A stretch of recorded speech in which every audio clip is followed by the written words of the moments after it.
तर दक्षिणेतील बंगळुरू रोज कांद्यावरील 40% निर्यात शुल्क सरकारने हटवण्याचा निर्णय घेतलाय। या निर्णयामुळे लासलगावात कांद्यांच्या दरामध्ये मोठी घसरण झाली आहे। व्यापारी लासलगावचा कांदा खरेदी न करता निर्यात शुल्क हटवलेला दक्षिणेतील कांदा खरेदी करतायत, त्यामुळे महाराष्ट्रातील कांद्याच्या दरांमध्ये घसरण झाली आहे। यामुळे लासलगावमध्ये केंद्राच्या कांदा निर्यात धोरणाविरोधात आता शेतकरी आक्रमक झालेले दिसतात। कांदा उत्पादक शेतकऱ्यांनी लासलगावात कांद्याचे लिलाव बंद पाडलेत। केंद्राविरोधात शेतकरी आणि ठाकरे गटाची जोरदार घोषणाबाजी सुरू आहे। याचा आढावा घेतलाय आमच्या प्रतिनिधींनी।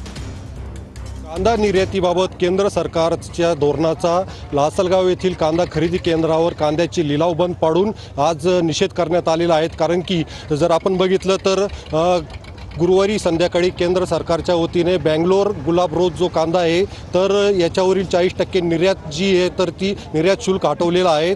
मात्र या अगोदर जर बघितलं तर गुजरात येथील सफेद कांदा जो आहे तर 2000 मेट्रिक टनापर्यंत कांद्याला निर्यातीला परवानगी दिलेली होती। मात्र महाराष्ट्रातील कांद्याबाबत ज्या पद्धतीने जे केंद्र सरकारचे जे निर्णय होत आहे तर या निर्णयाचा निषेध आज लासलगाव येथे कांद्याची लिलाव बंद पाडत करण्यात आलेला आहे। कारण की गुरुवारच्या तुलनेत आज 200 रुपयांची कांदा बाजारभावामध्ये या ठिकाणी जे तर घसरण दिसून आलेली आहेत। आणि या ठिकाणी आज जे काही कांद्याची लिलाव बंद पाडलेले आहे तर एवढी एकच मागणी आहे की 550 मेट्रिक टन कांदा निर्यात मूल्य जे आहे तर ते रद्द करावं आणि 40% जी निर्यात ड्युटी आहे तर ती उठवण्यात यावी अशी मागणी या ठिकाणी करण्यात आली आहे। उमेश पारीख, TV9 मराठी, लासलगाव, नाशिक। या ठिकाणी आंदोलन करण्याचं कारण एकच होतं की गेल्या 6 महिन्यापासून महाराष्ट्रात निर्यात बंदी या ठिकाणी करण्यात आलेली आणि शासनानं तब्बल 40% ड्युटी या ठिकाणी